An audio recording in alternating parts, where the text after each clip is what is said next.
Assalamualaikum warahmatullahi wabarakatuh. Perkenalkan, saya Lara Dwi Ratih, NPM 19752037. Di video ini saya akan menjelaskan tentang norma dan kaidah. Baik, sebelumnya saya akan membahas terlebih dahulu tentang etika dan moral. Istilah dan pengertian etika secara kebahasaan atau etimologi berasal dari bahasa Yunani yaitu ethos, yang berarti watak kesusilaan atau adat kebiasaan. Biasanya, etika berkaitan erat dengan perkataan moral yang berasal dari bahasa Latin yaitu mos dan dalam bentuk jamaknya mores, yang berarti juga adat kebiasaan atau cara hidup seseorang dengan melakukan perbuatan yang baik dan menghindari hal-hal tindakan yang buruk.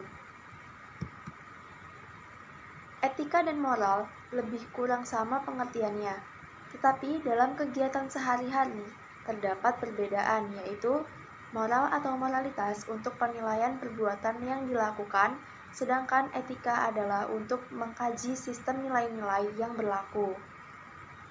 Pengertian moralitas adalah pedoman yang dimiliki setiap individu atau kelompok mengenai apa yang benar dan apa yang salah berdasarkan standar moral yang berlaku dalam masyarakat. Di samping itu, etika dapat disebut juga sebagai filsafat moral, yang maksudnya adalah moral sebagai cabang filsafat yang berbicara tentang tindakan manusia. Etika tidak mempersoalkan keadaan manusia, melainkan mempersoalkan bagaimana manusia harus bertindak berdasarkan norma-norma tertentu. Jadi, pengertian etika dan moralitas memiliki arti yang sama sebagai sebuah sistem tata nilai tentang bagaimana manusia harus tetap mempertahankan hidup yang baik, yang kemudian terwujud dalam pola tingkah laku atau perilaku yang konstan dan berulang dalam kurun waktu yang berjalan dari waktu ke waktu sehingga menjadi suatu kebiasaan. Dan selanjutnya saya akan mulai menjelaskan norma dan kaidah. Kaidah adalah peraturan yang dibuat atau yang dipositifkan secara resmi oleh penguasa masyarakat, mengikat setiap orang dan berlakunya dapat dipaksakan oleh aparat masyarakat, sehingga berlakunya kaidah tersebut dapat dipertahankan. Dan norma adalah seluruh kaidah dan peraturan yang diterapkan melalui lingkungan sosialnya. Sanksi yang diterapkan oleh norma ini membedakan norma dengan produk sosial lainnya seperti budaya dan adat. Di dalam kehidupan sehari-hari sering dikenal dengan istilah norma-norma atau kaidah, yaitu biasanya suatu nilai yang mengatur dan memberikan pedoman atau patokan tertentu bagi setiap orang atau masyarakat untuk bersikap, tindak, dan berperilaku sesuai dengan peraturan-peraturan yang telah disepakati bersama. Norma atau kaidah tersebut berisi perintah atau larangan. Setiap orang hendaknya menaati norma atau kaidah itu agar kehidupan dapat tentram dan damai. Macam-macam norma ada 4 macam. Yang pertama norma kesopanan, norma susila, norma agama, dan norma hukum. Norma susila adalah peraturan hidup yang bersumber dari hati nurani manusia. Norma ini menentukan mana yang baik dan mana yang buruk. Norma susila mendorong manusia untuk berbuat baik serta mencegah manusia untuk melakukan perbuatan yang buruk karena bertentangan dengan hati nurani manusia yang normal. Yang kedua, norma kesopanan.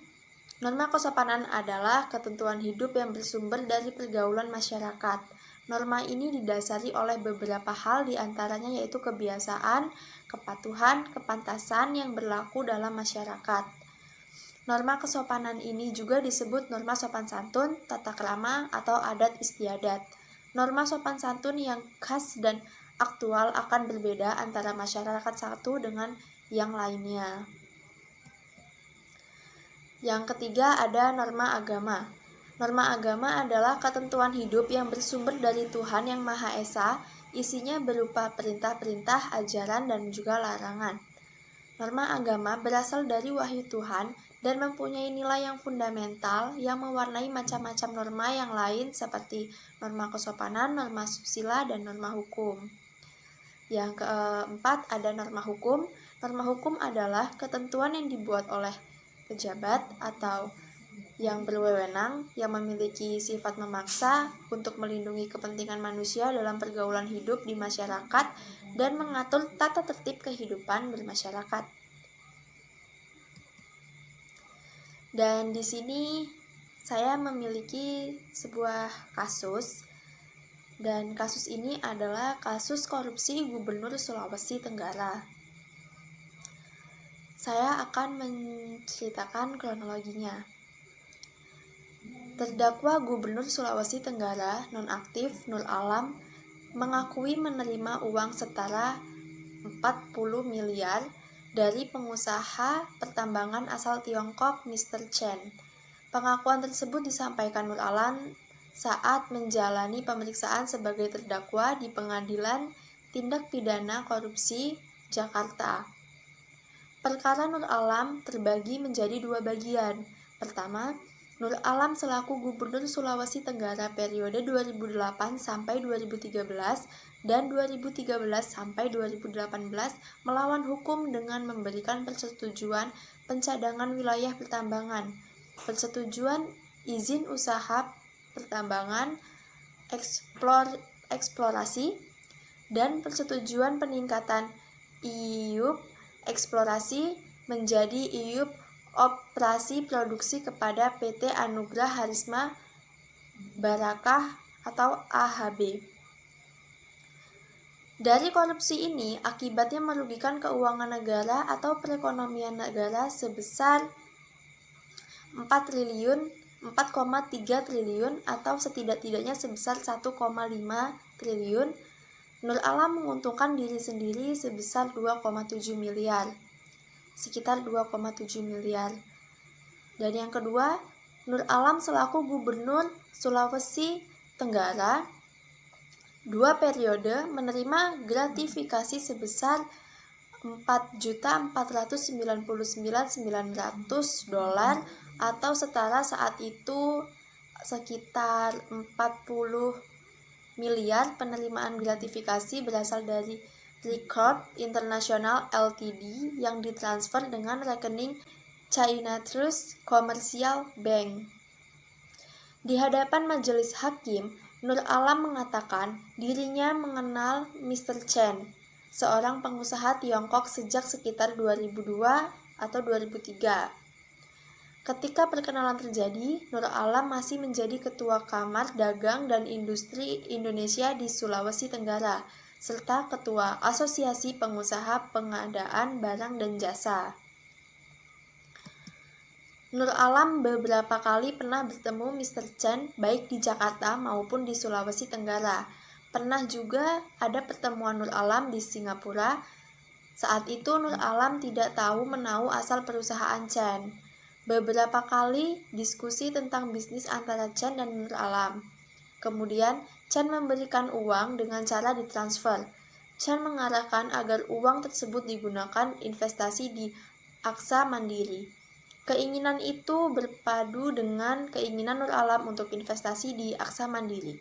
Chen lantas meminta Nur Alam mencari tahu dan menghubungi pihak Aksa Mandiri. Kemudian akhirnya Nur Alam melakukan investasi dalam polis asuransi dengan mengontak Kepala Cabang Bank Mandiri Kendari, Sulawesi Tenggara, Syahril Imbar.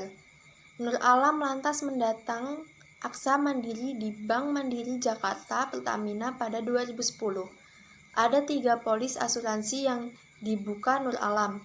Pihak Aksa Mandiri lantas mencantumkan profil Nur Alam sebagai pengusaha pertambangan. Mantan Ketua DPW PAN Sultra ini melanjutkan dirinya memang punya 3 kartu tanda penduduk atau KTP, baik sebelum menjabat sebagai gubernur maupun saat menjabat. Salah satu KTP beralamat di Jalan Asam Gede, Kelurahan Mataram. Dari 3 KTP, tutur Nur Alam yang dipergunakan untuk membuka investasi polis asuransi di Aksa Mandiri KTP Mandiri KTP lainnya ada KTP yang berlaku hingga 2013, Tutun Nur Alam. Dipergunakan untuk membeli rumah seharga 1,781 miliar di kompleks perumahan Premier Estate Blok 1, Blok I9 pada Juli 2010. Rumah dibeli dari PT Premier Kualitas Indonesia. Baik, dari kasus Nur Alam ini yang sudah saya sampaikan tadi dapat dilihat dan dipastikan bahwa kasus tersebut telah melanggar norma atau kaidah, karena itu merupakan tindakan korupsi. Jadi sudah pasti korupsi itu melanggar norma atau kaidah seperti norma agama, norma kesusilaan, atau norma hukum. Dan sudah sangat jelas bahwa korupsi itu memang melanggar hukum, jadi dia termasuk melanggar norma hukum. Dan di dalam norma kesusilaan, kita diarahkan untuk berbuat baik dan tidak bertentangan dengan hati nurani manusia normal. Jadi, di sini pun sudah sangat jelas jika bahwa kasus korupsi telah melanggar norma kesusilaan. Baik, sekian penjelasan saya tentang norma dan kaidah. Apabila ada kesalahan, saya mohon maaf sebesar-besarnya. Dan saya akhiri. Wassalamualaikum warahmatullahi wabarakatuh.